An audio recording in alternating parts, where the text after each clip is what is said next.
Hello everyone, আসসালামু আলাইকুম।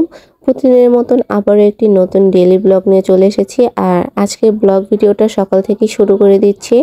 সকাল সকাল ঘুম থেকে উঠে আগে রান্না করে নিয়েছি।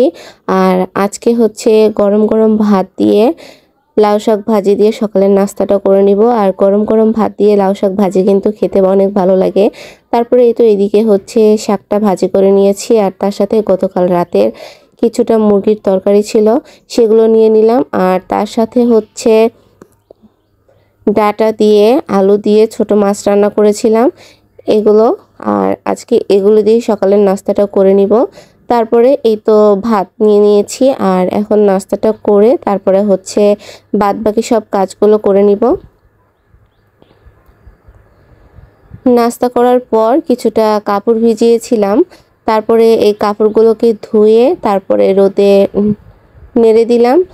তারপরে এগুলো নেড়ে দেওয়ার পর এখন হচ্ছে দুপুরে রান্নার জন্য লাউ কেটে নিব। আর এখানে একটা ছোট্ট কচি লাউ ছিল, আর এই লাউটা আজকে রান্না করব। টাকি মাছ দিয়ে এই লাউটা রান্না করব। তারপরে এই তো এখন লাউটাকে কেটে নিব।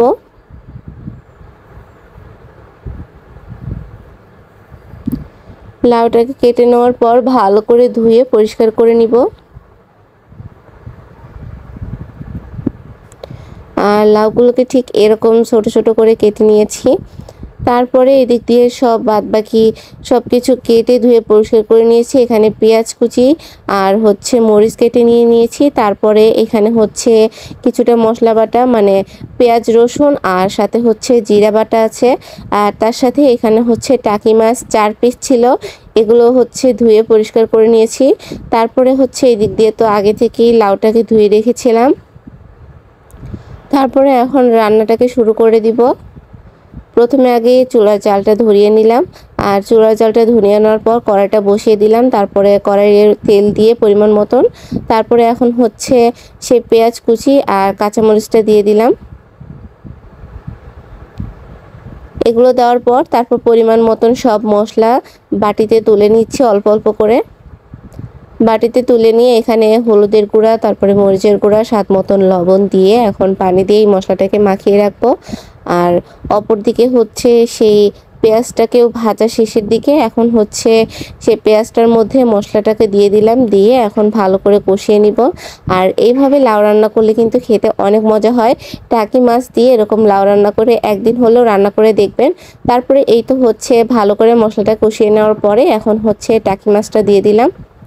টাকি মাছটা দিয়ে মশলার সাথে কিছুক্ষণ কষিয়ে নিব। এর জন্য অল্প একটু পানি দিয়ে তারপরে ঢেকে দিব।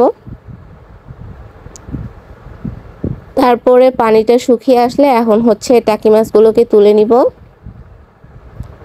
মাছগুলো তুলে তারপরে কাঁটাটা বেছে নিব। আর এই তো এইভাবে সবগুলো মাছ তুলে নিচ্ছি। তুলে নেওয়ার পর মশলাটাকে আর কিছুক্ষণ কষিয়ে তারপরে লাউটা দিয়ে দিব।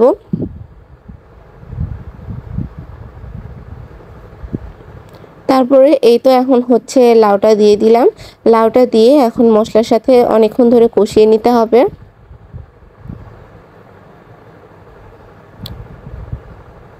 তারপর অনেকক্ষণ ধরে লাউটা কষিয়ে নেওয়ার পর ঢেকে রেখেছিলাম। আর এই তো অনেকটাই পানি উঠে গিয়েছে লাউ থেকে। তারপরে এখন হচ্ছে আগে থেকে যে মাছটা তুলে রেখেছিলাম সেই মাছটা বেছে কাঁটাটা ফেলে দিয়েছি। আর তারপরে এই টাকি মাছগুলো এখন লাউয়ের মধ্যে দিয়ে দিব। দিয়ে তারপরে লাউয়ের সাথে আরও কিছুক্ষণ কষিয়ে নিব। তারপরে ভালো করে কিছুক্ষণ নেড়ে দিয়ে তারপরে কষিয়ে নেওয়ার শেষে এখন হচ্ছে পরিমাণ মতন পানি দিয়ে দিব। আর এই সময় এত সুন্দর একটা ঘ্রাণ বেরিয়েছিল যেটা মানে বলার বাহিরে, এতটা মজা হয়েছিল এই তরকারিটা। এভাবে একবার হলেও রান্না করে দেখতে পারেন, খেতে কিন্তু অনেকটা মজা হয়। তারপরে এই তো পরিমাণ মতন পানি দিয়ে দিয়েছি। তারপরে এখন পরিমাণ মতন ঝোল রেখে তারপর তরকারিটাকে নামিয়ে নিব। আর লাউটা এতটা কচি ছিল যে কষানোর সময়ই লাউটা একদম সিদ্ধ হয়ে গিয়েছিল। তারপর এই তো তরকারিটা হয়ে এসেছে, এখন হচ্ছে নামিয়ে নিব। আর এদিক দিয়ে হচ্ছে একটু দুধ জাল করে নিচ্ছি রাতে খাবার জন্য। তারপর দুধটাকে ভালো করে বলক তুলে নামিয়ে নিব। আর এই তো তরকারির ফাইনাল লুকটা দেখতেই তো পাচ্ছেন, অনেকটা মজা হয়েছে। তারপরে এই তরকারিটা বেরিয়ে ঘরে নিয়ে যাব। আর এই তো তরকারিটা দেখেই লোভ লেগে যাচ্ছে। তারপরে দুপুরের খাবারটা এখন খেয়ে নিব। আর তার সাথে আলু ভর্তা করেছিলাম, সেটা শেয়ার করব, খেয়াল ছিল না। আর আজকের ভিডিওটা এই পর্যন্তই। ভিডিওটা যদি ভালো লেগে থাকে অবশ্যই লাইক, কমেন্ট এবং শেয়ার করে দিবেন। সবাই ভালো থাকবেন, সুস্থ থাকবেন। আল্লাহ হাফিজ বন্ধুরা।